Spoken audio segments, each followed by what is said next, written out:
beautiful YouTube friends, and welcome to the first episode in what I think I'm gonna call my Swedish Advent Calendar. If you follow me on Instagram, you already know the reason behind this, but for all you other guys that hang out here on YouTube only, I want to end this year with some light and love. This Advent Calendar is sort of my aim to do that, as well as, I guess, accompany you guys in your own Christmas preparations.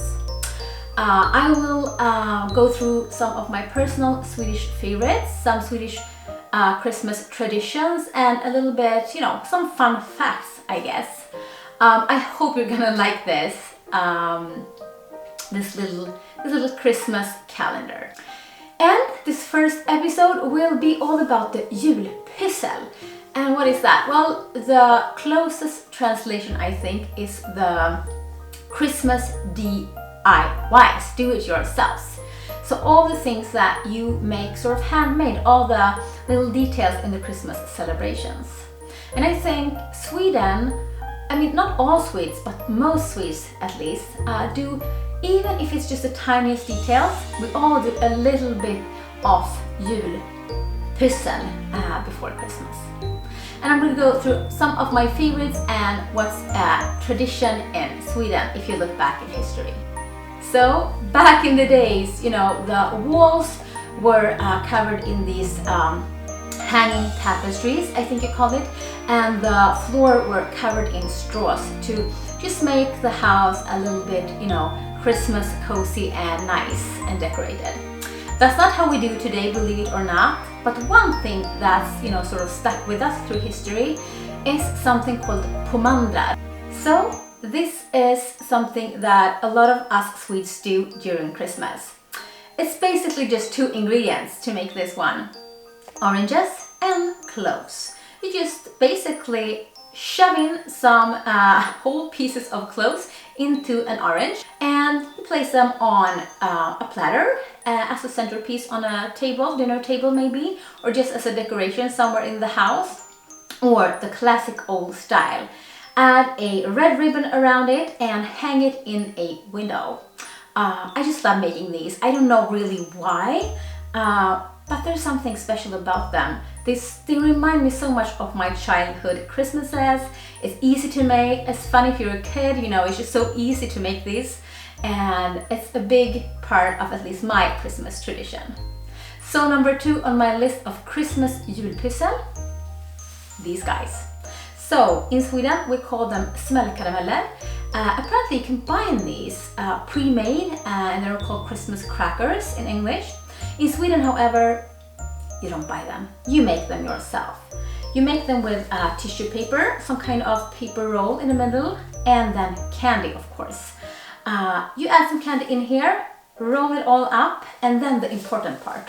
You fold the edges so that they get all frilly like these, and then you cut them. And guys, you cannot make smällkarameller without these frilly edges. They're just not the same. So I think these are such an important part of the Christmas tradition in Sweden, and especially if you are a kid. I want to show you these guys. I think they're so beautiful. They are of course made in paper, and no, I did not make these. But I think paper decorations that you can buy is still really sort of, I wouldn't say trendy, but it's very common if you go into the stores nowadays as well. And I love paper, paper balls or paper, whatever this is. Is it a star maybe? I'm not sure.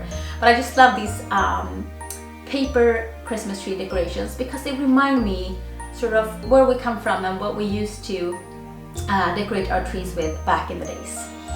So guys, maybe you have figured it out by now, but edible decorations as well as decorations made out of paper were the most common one. And another decoration that I really like and that we also used back in the days are apples. Just place them on a platter, use them as part of your sort of centerpiece at a dinner, Christmas dinner table, or you can use them like this. So this is a candle holder, of course.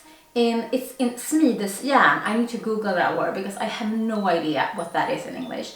But this is simply 2 pieces. You put an apple in between and you just use this as a part of your decorations. And I think it's so cute and so sort of, bring that, bring the crops and bring the produce into your house to decorate your home.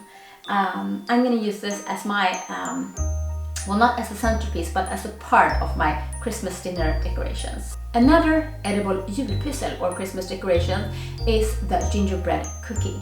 My favorite is the old tradition of hanging them up in your window.